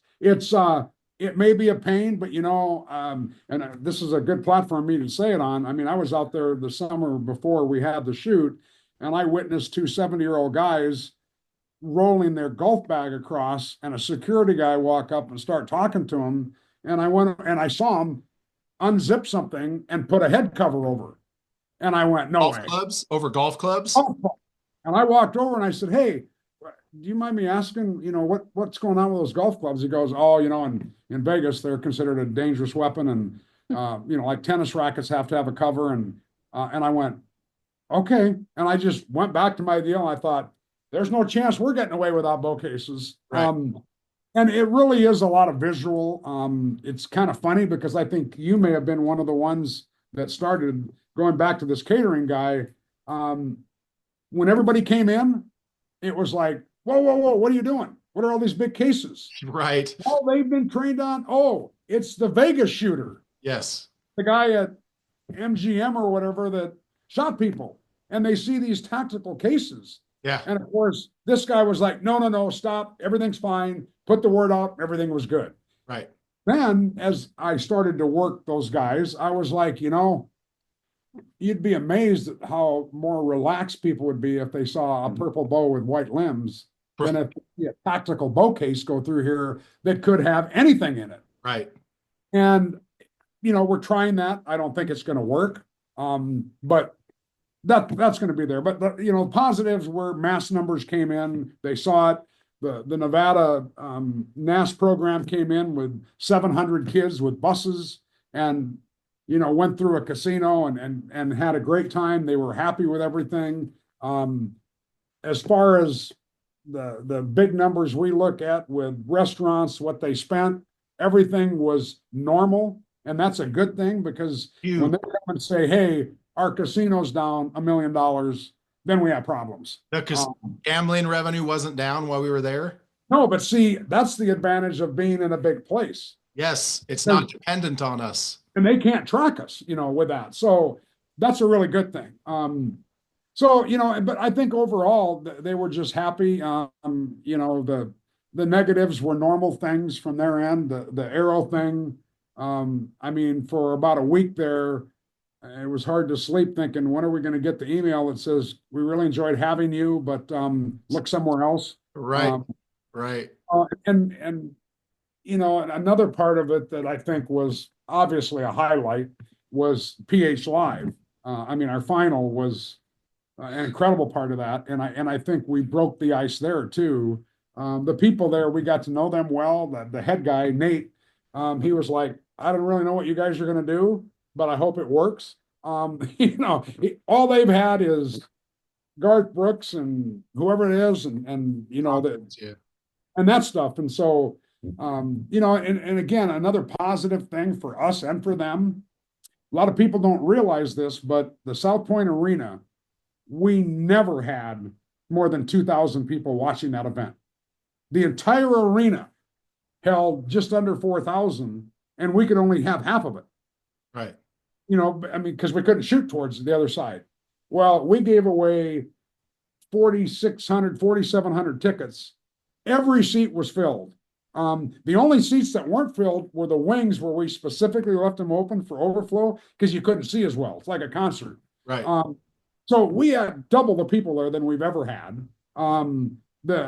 The stage, the performance, the shoot. I think if you ask the archers, when I was up there with them, when they walked out, the wow factor hit them. I mean, they couldn't see anything but lights. Dude, I talked to Paige and Bodie and several people about the sound, because I was very curious acoustically. Yeah. Because that room is made for people in the seats, not for people on the stage. So the people on the stage, they don't hear as much. Exactly. And so audibly, the archers told me they could not hear stuff like they could in the past and hear other stuff that was kind of surreal. So with that part being said, you and I had previously talked about the production, the current dynamic with World Archery and the production and all that kind of stuff. So at what point do you guys make any decisions on that, or is that going to stay the same? Now, I mean, we've had 2 years in a row where the shoot off was not adequately transmitted. This year, of course, I believe it was Easton covered. They wanted to charge everybody to come into Planet Hollywood, but Easton covered that. So where are we at with that portion of this situation? Well, the real simple answer is next year, our final will be again in PH Live, and it will be just our final. And it will be our production. It'll be all the Vegas shoot, and it will be put out on a media form that I'm only going to guess right now will be YouTube or whatever it ends up being. There will be no charge. There will be no specific archery, because it just didn't work. But I think too, to touch on, I mean, that theater is not free. No, No. Yeah. But I want to just explain the black and white part first. I got to take the blame. I'm at the top of the totem pole. And for those of you that don't know, I went in and put my foot down 2 weeks prior and said, nobody's going to be charged to watch this. And to be perfectly honest, they did exactly what I said. But what happened between when I said that and what went out, I'm not smart enough to figure it out, but something wasn't right. I can tell you that, and I'm not blaming anybody except myself, but you're right. We tried it 2 years. It's been a failure. But the biggest part that we had trouble with is the spam sites. It's interesting because people say Little League baseball and football and everything is having the same issue. Yeah. You know, worldwide, of all these spammers and spamming fake YouTube channels and fake this and fake that. And you can only combat that so much. Right. People are going to click on the wrong link. Yeah. Well, I think, Bruce, I think what you just said is going to go, you know, taking responsibility and accountability for it and making a change, I think is going to be by far, like by orders of magnitude, better than anything else you could have said, because generally speaking, you know, that's not what folks get. And so the fact that you're just coming out and saying, yeah, that's me. No, you weren't pushing the buttons and running cameras and shit, but no, you're right. You're the top of the food chain. So the fact that you're just acknowledging that, hey, we tried, it didn't work, and now we're going back to what we know works. I think that's going to be huge for folks. So and the other part of it is too, I'm not in any, you know, as I watch the social media, and I don't watch as much as half the people around there because number one, I can't figure it out. Number two, I don't really care. But I'm not throwing any entity under the bus. Sure. World Archery specifically, because we've had a great partnership with them. We started the World Series, you know, back in the Riviera, whatever, 18, 20 years ago. And, you know, I think it's been a good thing. We are currently negotiating, you know, what we want to do. I've talked to their technical director, and we've said, hey, you know, and they've said the same thing. We you know, if we do something, we don't want to be a part of that final. And of course, you know, the old words of upstaging something.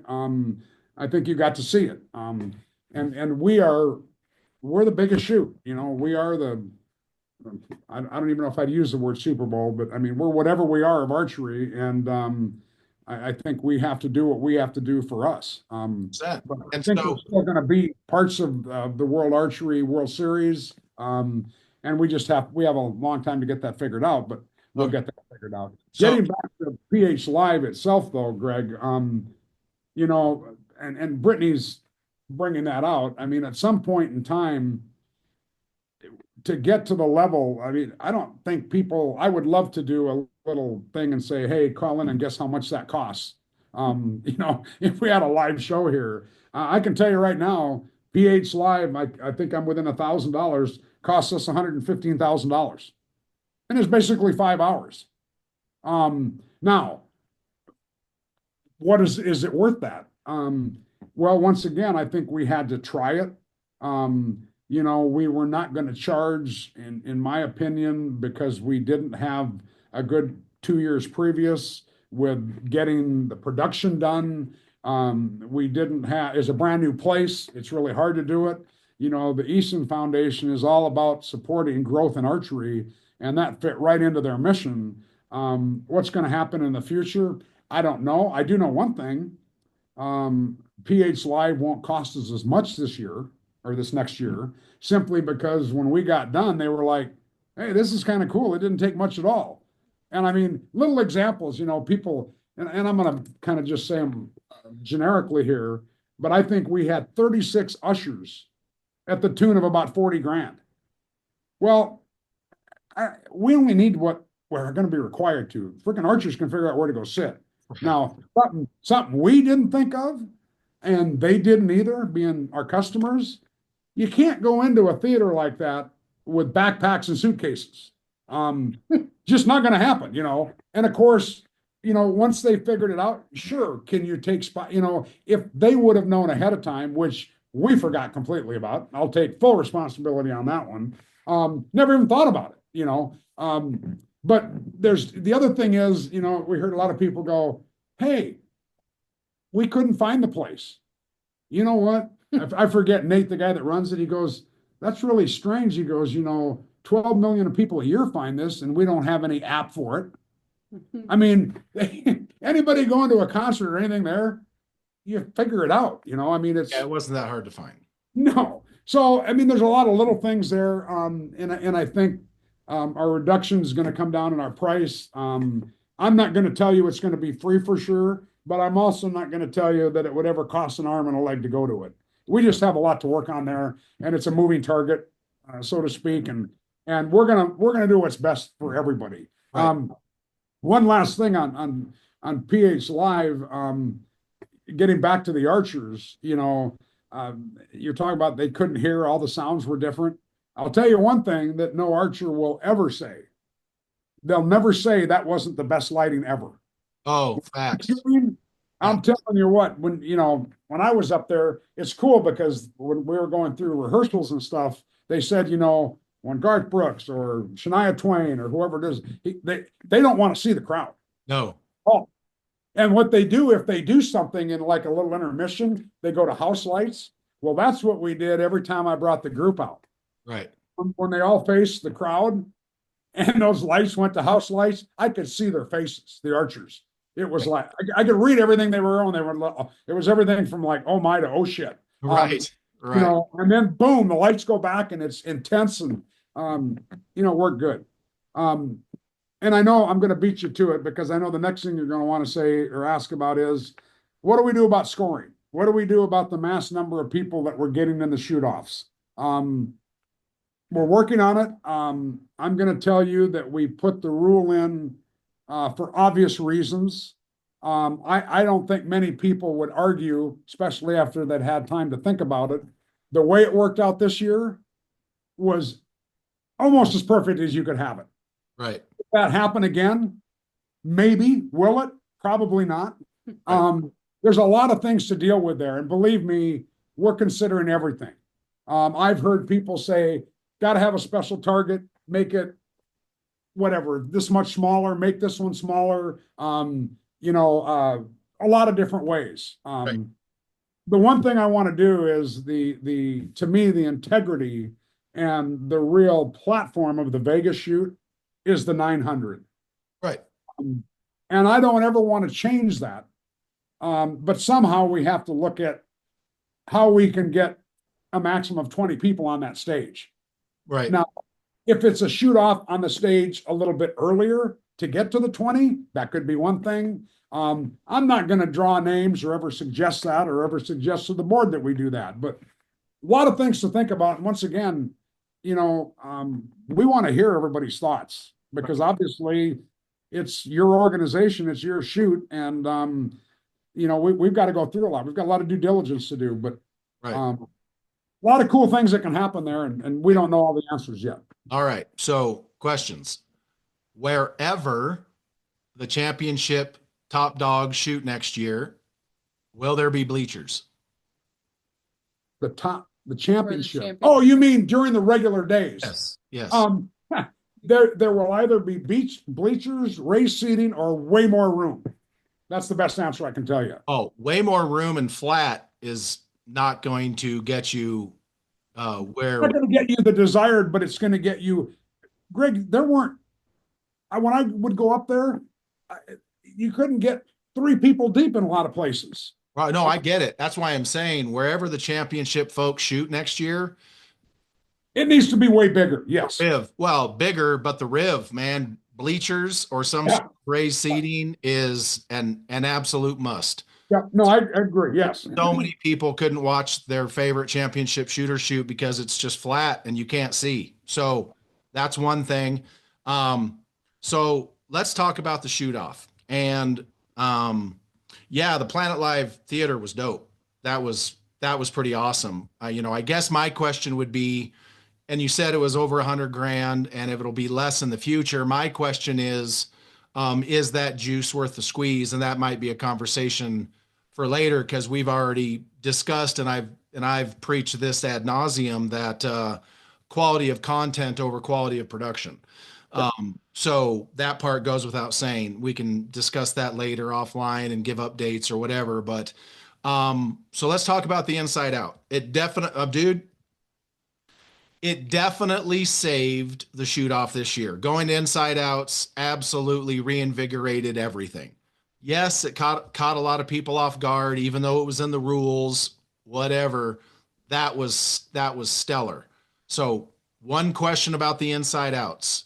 Will you have a set format schedule for going to inside outs? Like after 10 ends of X scoring, On the 11th end, do you go to inside outs?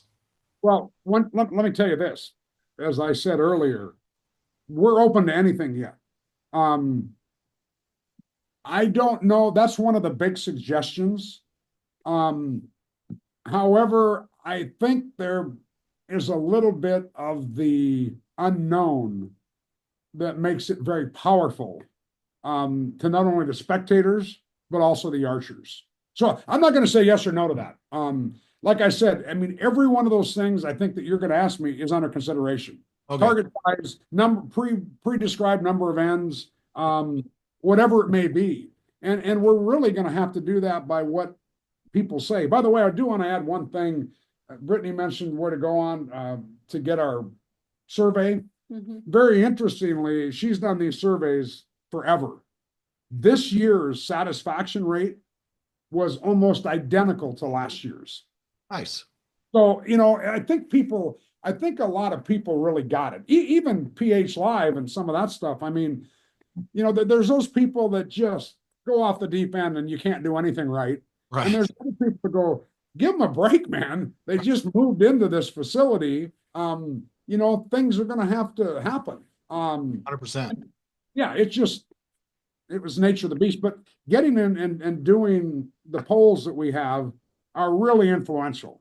And for those of you listening, like Louis Holmes, that don't think we read everything, I got news for you, Louis.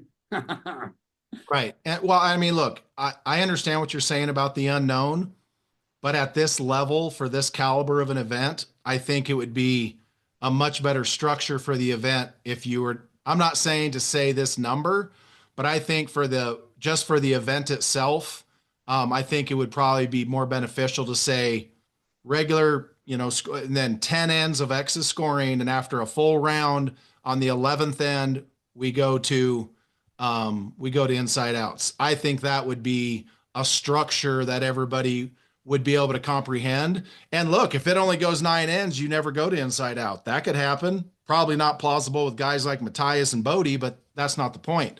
The other question is an arrow restriction. I know at indoor nationals, guys can change from 27s to X10s at will. Matthias Fullerton tried going to X10s for inside out. It did not work out for him. But are you entertaining any sort of a rule to address the changing of arrows now that Vegas is doing inside outs? Yeah, of course, everything's considered. And it's going to depend on, those are all going to be commensurate with each other. I mean, if we decide, let's talk about the other one. What if we make a shoot-off target that happens to be X number of millimeters smaller?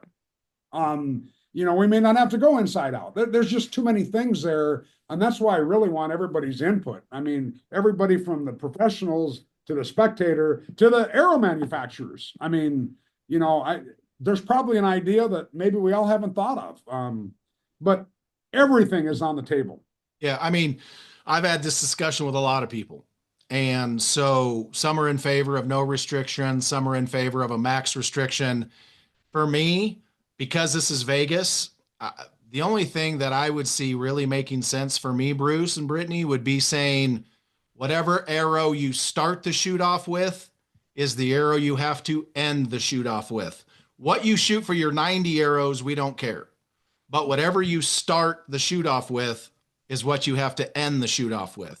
But I had an interesting concept there. I had somebody tell me something that happened to be a foreigner. I'm not going to say who, but I said that, and you know, I said, what about if we do that? And actually, I said, start the whole tournament, start the shoot off, whatever you want to be, and you got to stay with it. And they go, this is America. It's a free enterprise system.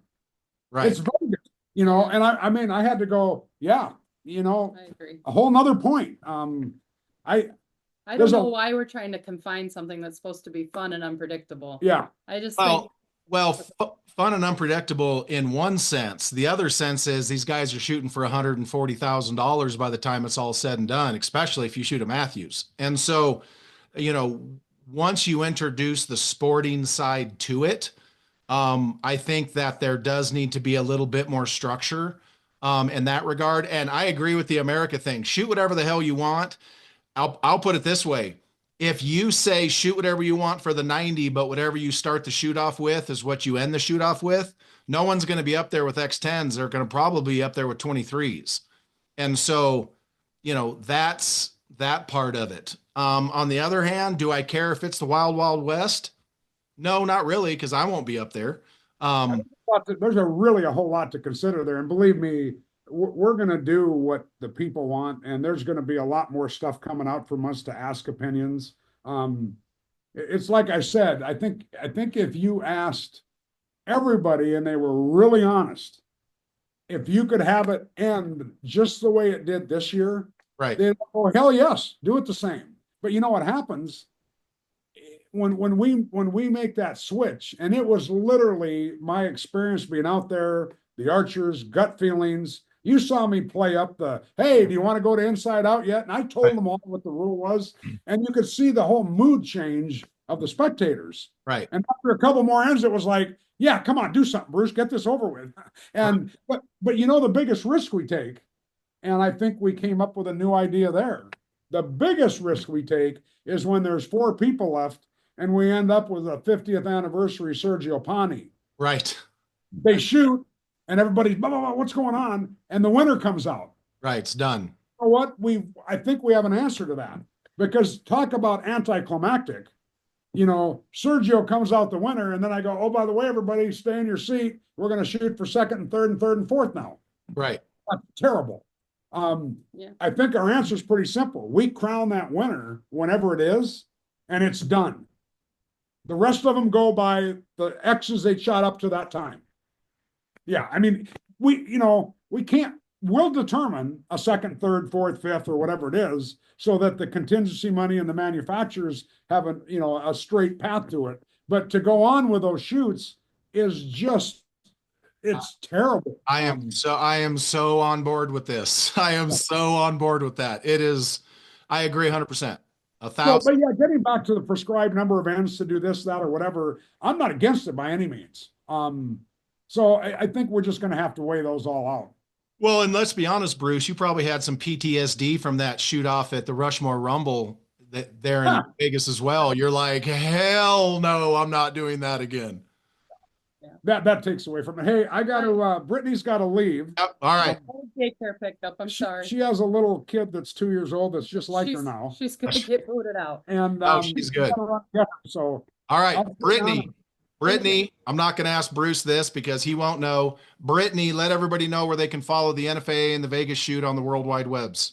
Yep, it's NFAAUSA.com. And that'll link it to the VegasShoot.com as well. Okay, and Facebooks, Instagrams?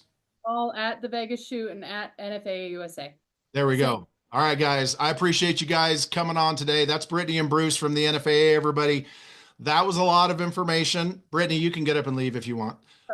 That was a lot of information. And I think that we'll probably end up doing more podcasts as more information comes out. But there you go, folks. That was an in-depth look at the ATA Rushmore Rumble partnership. Some more questions there, but Bruce and Brittany pretty much laid out a lot of what that's going to be. Some of that's not going to be up to them, selling at the ATA during the Rushmore Rumble. There'll be some small stuff to work out. Exciting news about indoor nationals. I am all about Memphis, Tennessee. I also like the Vegas dates next year. Next year, it's a little late for my liking, but whatever, I'll be there. March 26th to the 29th. 2027 is March 11th through the 14th. And then Vegas 2028 is March 9th through the 12th. I think that is prime time for crime time when it comes to ending indoor season. So that's going to be it for the podcast today, everybody. Appreciate you guys tuning in. Whatever you're doing out there this Mother's Day weekend, we love you to all the mothers.